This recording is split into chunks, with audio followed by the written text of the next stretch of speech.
Abraão e a promessa de Deus. Há milhares de anos, quando o mundo ainda era jovem e as civilizações antigas erguiam suas torres sob céus estrelados, uma história começou a ser escrita. Uma história que atravessaria gerações, cruzaria desertos e oceanos e chegaria até nós hoje.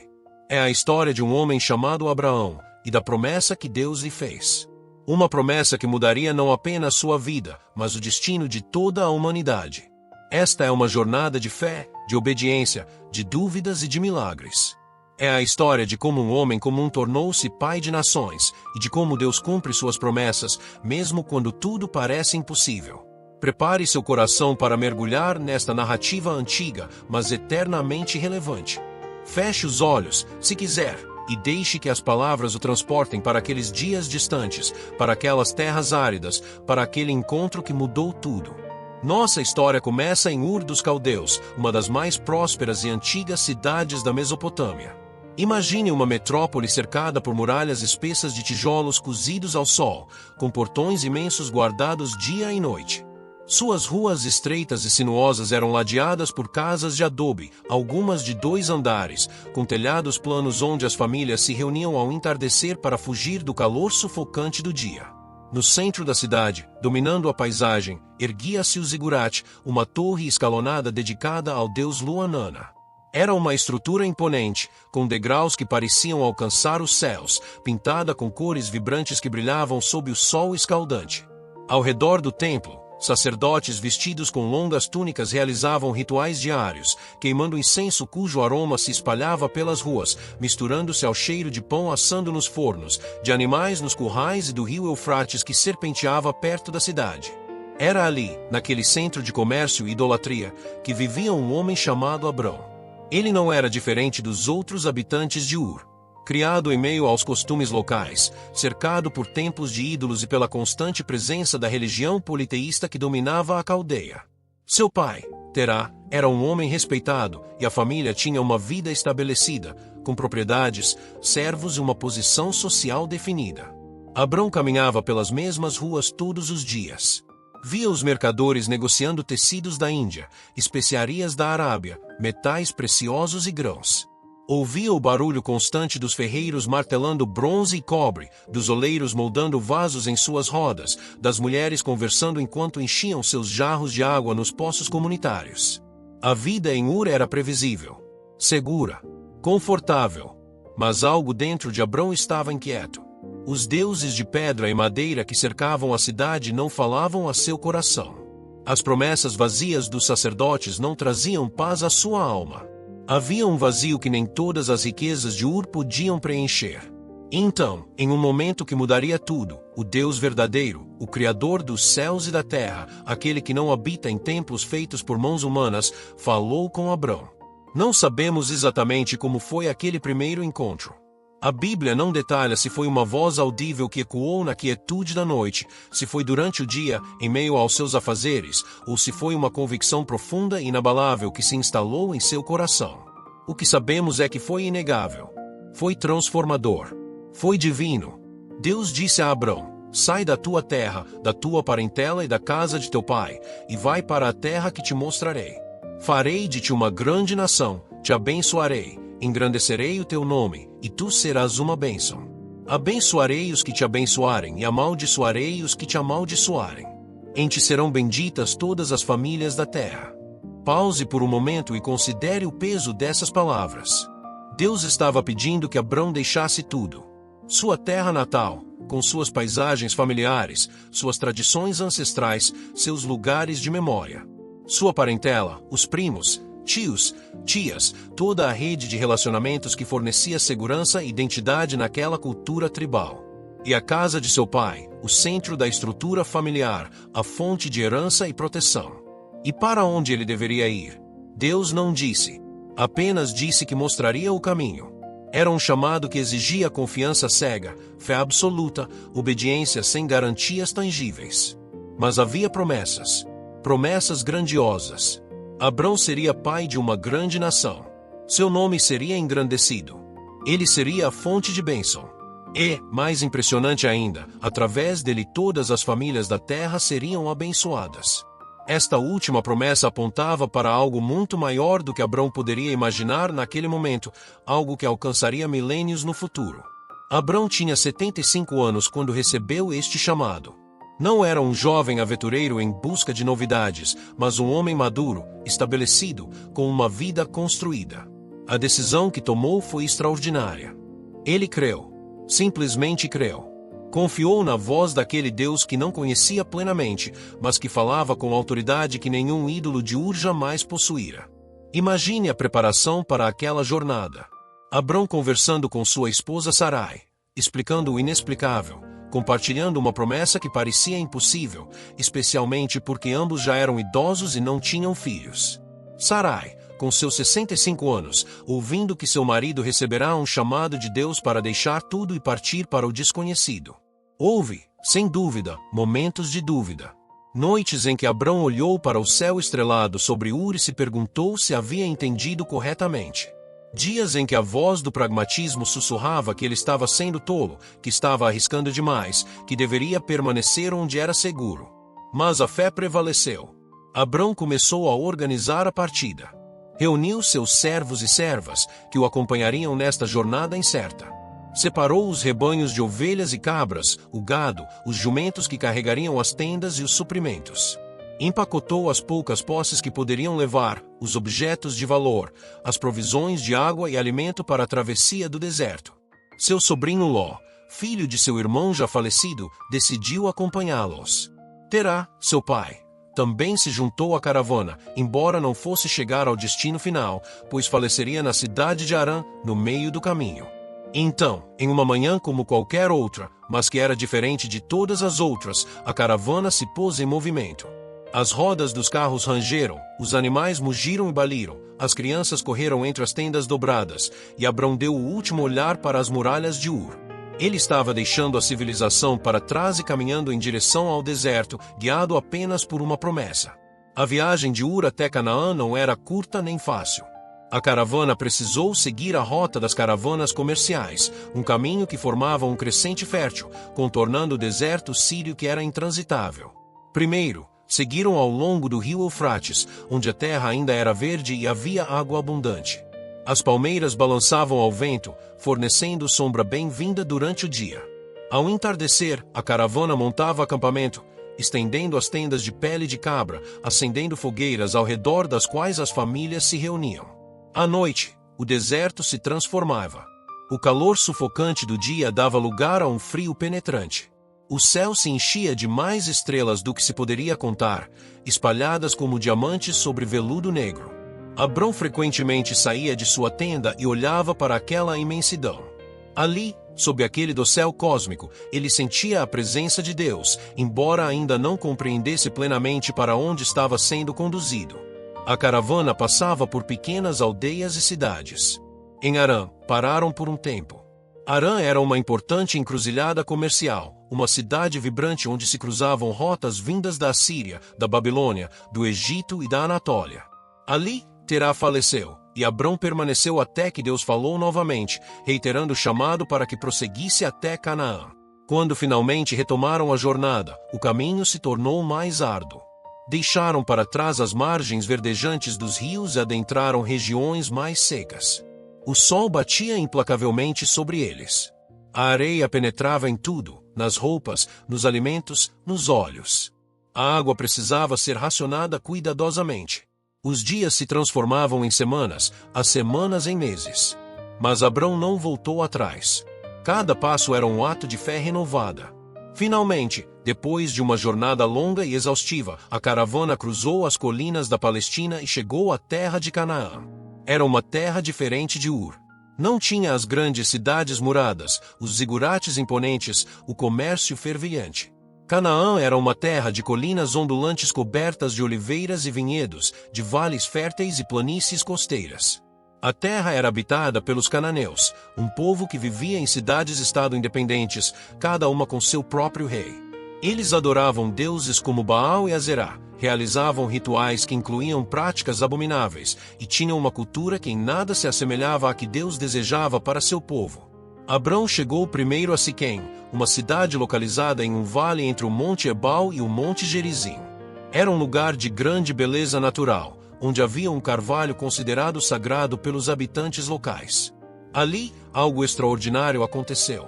O Senhor apareceu a Abrão e disse: "A tua descendência darei esta terra." Imagine o impacto dessas palavras. Abrão havia caminhado por meses, deixado tudo para trás, seguido um chamado baseado apenas em fé. E agora, pela primeira vez, Deus estava dizendo especificamente qual era a terra prometida. Esta terra, Canaã, seria dada à sua descendência. Havia apenas um pequeno problema: Abrão não tinha descendência. Ele e Sarai eram idosos e sem filhos. Mas Deus estava falando de descendentes, no plural, como se fossem incontáveis. Em resposta a esta revelação, Abrão fez algo que se tornaria a sua marca registrada ao longo de toda a jornada. Ele construiu um altar ao Senhor. Pegou pedras do local, empilhou-as cuidadosamente, e ali ofereceu sacrifício ao Deus que o havia chamado e agora estava confirmando sua promessa. Aquele altar era mais do que um monte de pedras. Era um testemunho. Uma declaração pública de que Abrão pertencia ao Deus verdadeiro. Em uma terra cheia de altares a Baal e outros deuses falsos, ele erguia um altar ao Senhor. Depois de Siquém, Abrão continuou sua jornada pela terra, movendo-se em direção ao sul, para a região montanhosa entre Betel e Ai. Ali, novamente construiu um altar ao Senhor e invocou seu nome. Abrão viveu em Canaã como estrangeiro. Ele não tinha casa permanente, não possuía terras, não tinha cidadania em nenhuma das cidades-estado. Vivia em tendas, movendo-se de lugar para lugar com seus rebanhos, sempre procurando pastagens e água. As tendas eram feitas de pele de cabra, tingidas de preto. Embora fossem moradas temporárias, eram surpreendentemente funcionais. Divididas em compartimentos por cortinas internas, ofereciam privacidade e proteção contra o sol e o frio noturno. O compartimento feminino, onde Sarai passava a maior parte do tempo, tinha um tiro onde ela tecia tecidos, jarros de água e azeite e moedores de grão para fazer farinha. A vida era simples, mas não desprovida de certa prosperidade. Os rebanhos de Abrão cresceram. Seus servos eram numerosos. Ele se tornou um homem rico, respeitado pelos reis locais, embora ainda fosse um peregrino sem terra própria. Mas a promessa de Deus ecoava em seu coração. Aquela terra seria de sua descendência. Um dia, seus filhos possuiriam essas colinas, esses vales, essas planícies. Só havia um problema cada vez mais doloroso: onde estava essa descendência? Os anos passaram. 1 ano. 5 anos. 10 anos. A promessa permanecia não cumprida. Abrão e Sarai envelheciam. O corpo de Sarai, que já havia passado da idade de gerar filhos quando chegaram a Canaã, tornava-se cada vez mais improvável de conceber. Os ciclos naturais da mulher já haviam cessado. Humanamente falando, a possibilidade de ter filhos era zero. Em uma noite, Abrão derramou seu coração diante de Deus. "Senhor Deus", ele clamou, "que me darás? Continuo sem filhos. O herdeiro da minha casa é Eliezer de Damasco, um servo nascido em minha casa." A angústia em sua voz era palpável. Ele não estava questionando Deus, mas estava expressando a dor profunda de ver a promessa aparentemente se distanciando a cada dia que passava. Então Deus falou novamente. E desta vez, ele não apenas repetiu a promessa, mas a ampliou de uma forma que tiraria o fôlego de Abrão. Deus o levou para fora da tenda. Era noite, e o céu do deserto estava repleto de estrelas. Na ausência de qualquer poluição luminosa, as estrelas brilhavam com uma intensidade que hoje mal podemos imaginar. A Via Láctea se estendia como um rio prateado de horizonte a horizonte.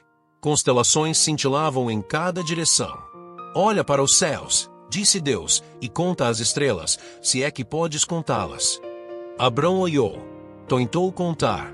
1, 10, 50, 100, era impossível. Quanto mais olhava, mais estrelas via. Milhares. Dezenas de milhares. Uma multidão incontável espalhada pela imensidão do universo. Então veio a promessa: "Assim será a tua descendência." Naquele momento, sob aquele céu estrelado, Abrão fez algo extraordinário. Ele creu no Senhor. Apesar de sua idade. Apesar da idade de Sarai. Apesar da impossibilidade biológica. Apesar de todos os anos de espera. Ele simplesmente creu. E a Bíblia registra algo profundo. Isso lhe foi imputado como justiça. Não foram suas obras, não foi sua perfeição moral, não foram seus sacrifícios ou sua obediência, embora tudo isso existisse. Foi sua fé.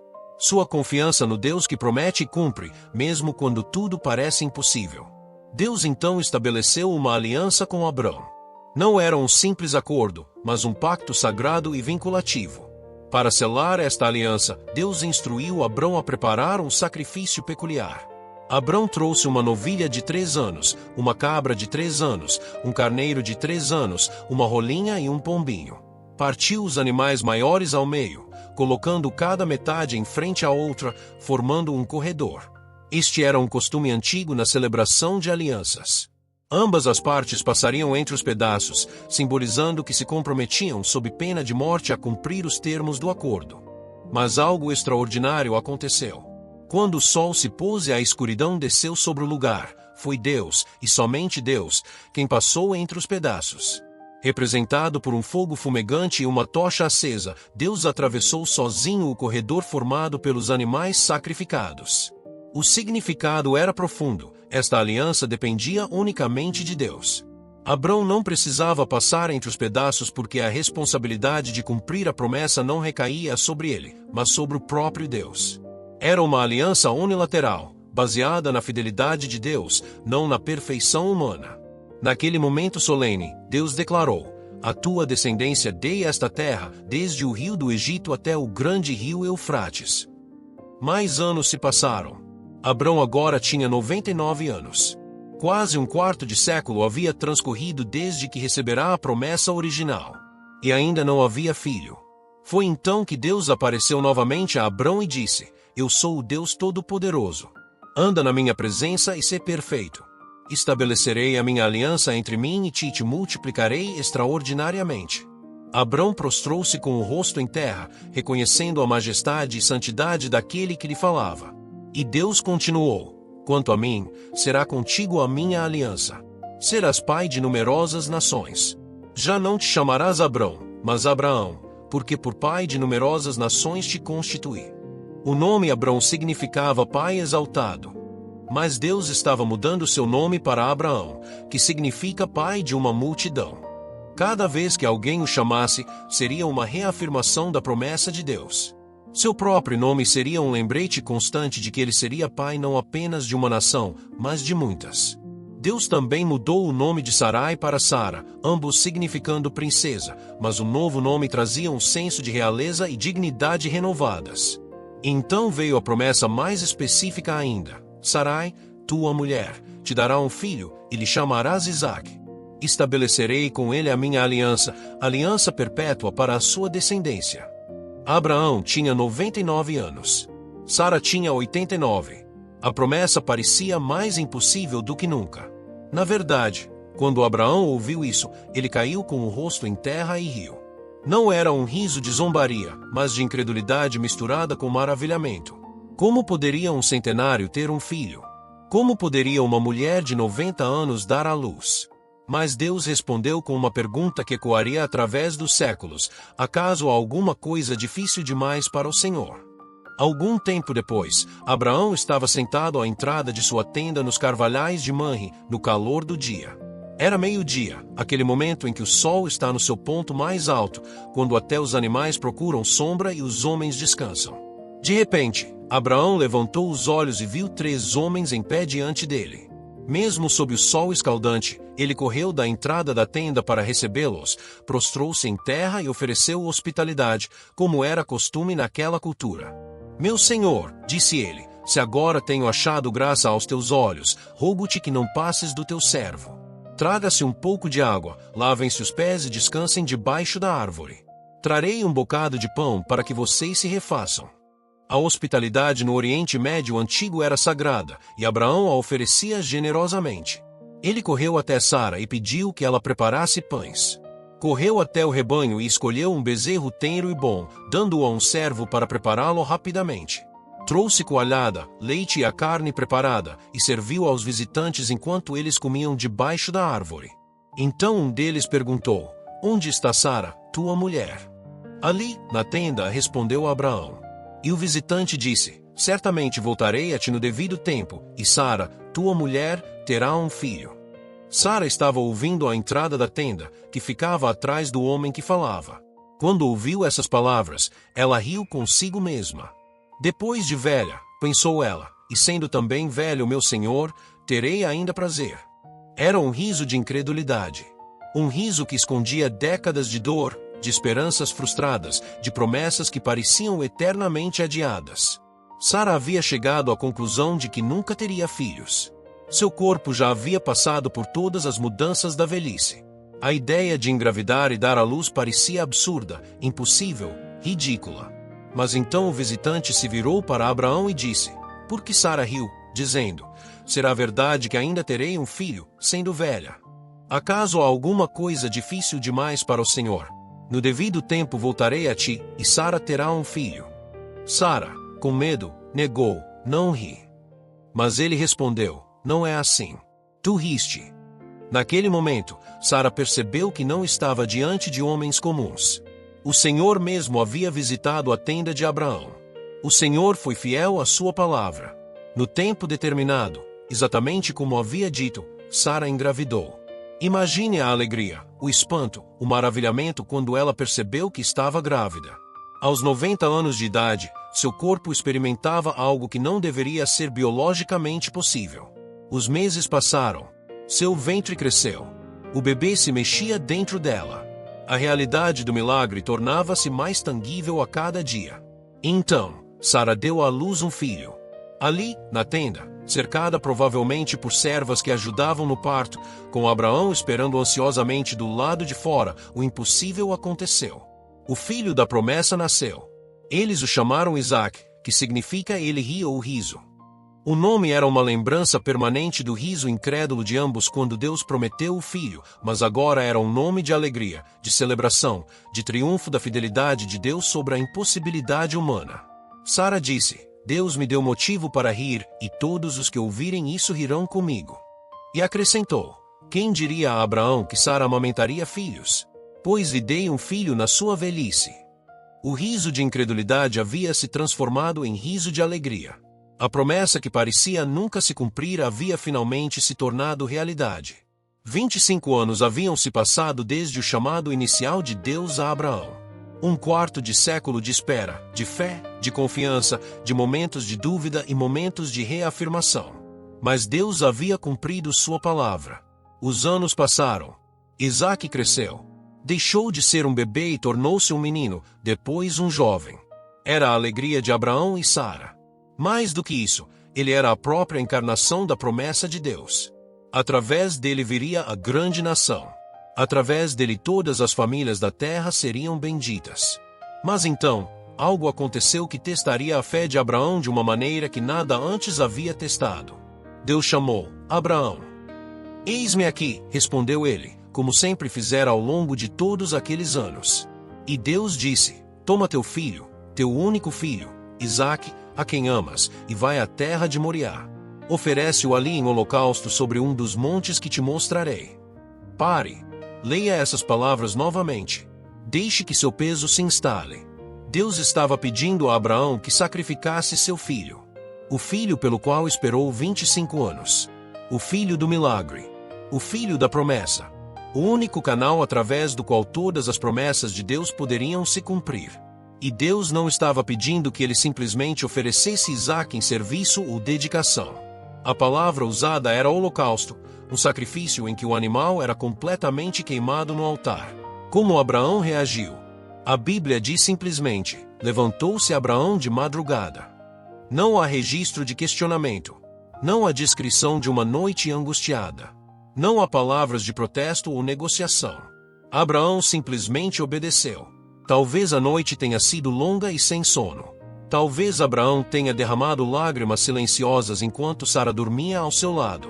Talvez ele tenha saído da tenda e olhado para as estrelas, lembrando-se da promessa de que sua descendência seria como aqueles pontos de luz incontáveis. Como poderia isso se cumprir se Isaque morresse? Mas Abraão havia aprendido algo ao longo de todos aqueles anos caminhando com Deus.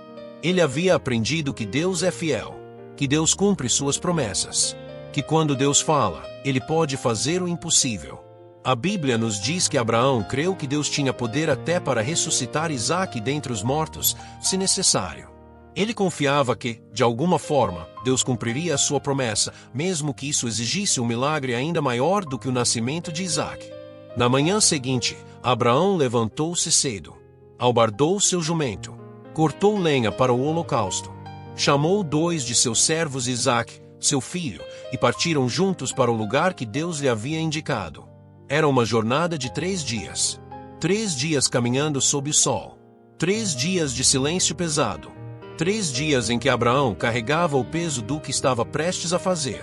3 dias em que olhava para Isaque caminhando ao seu lado, rindo, conversando, vivo, e sabia o que Deus havia pedido. Imagine aqueles 3 dias. As conversas ao redor da fogueira à noite. Isaque, inocente, sem saber o que o pai planejava. Os servos, despreocupados, apenas cumprindo seu dever de acompanhar o patriarca. E Abraão, com o coração partido, mas determinado a obedecer. Ao 3º dia, Abraão levantou os olhos e viu ao longe o monte que Deus havia indicado. Ali estava o lugar do sacrifício. Ele disse aos servos: esperem aqui com o jumento. Eu e o rapaz iremos até lá. Depois de adorarmos, voltaremos a vocês. Note as palavras, voltaremos. No plural. Abraão ainda confiava que, de alguma forma, ele e Isaque retornariam juntos. Abraão pegou a lenha para o holocausto e a colocou sobre Isaque, seu filho. Ele mesmo levou o fogo e o cutelo. E assim, os 2 caminharam juntos, pai e filho, subindo o monte. O silêncio deve ter sido ensurdecedor. O peso da lenha sobre os ombros de Isaque. O peso da obediência sobre o coração de Abraão. Então Isaque quebrou o silêncio. Meu pai. Eis-me aqui, meu filho, respondeu Abraão. Eis o fogo e a lenha, disse Isaque, mas onde está o cordeiro para o holocausto? A pergunta inocente deve ter atravessado o coração de Abraão como uma lança. Isaque não sabia. Ele confiava em seu pai. Estava ajudando nos preparativos para adorar a Deus, como haviam feito tantas vezes antes. Abraão respondeu, e suas palavras eram tanto uma declaração de fé quanto uma profecia: Deus proverá para si o cordeiro para o holocausto, meu filho. E continuaram caminhando juntos. Quando chegaram ao lugar que Deus havia indicado, Abraão construiu um altar. Colocou a lenha em ordem sobre ele. Suas mãos trabalhavam metodicamente, mas seu coração estava em tumulto. Então ele se voltou para Isaque. Não sabemos exatamente o que aconteceu neste momento. Isaque era jovem, mas já não era criança. Ele poderia ter resistido, mas ele confiava em seu pai. E, mais importante, ele também confiava no Deus de seu pai. Abraão amarrou Isaque e o colocou sobre o altar, em cima da lenha. Imagine o olhar nos olhos de ambos. O pai olhando para o filho olhando para o pai. O amor, a dor, a confiança. Abraão estendeu a mão e pegou o cutelo para imolar seu filho. Seu braço se levantou.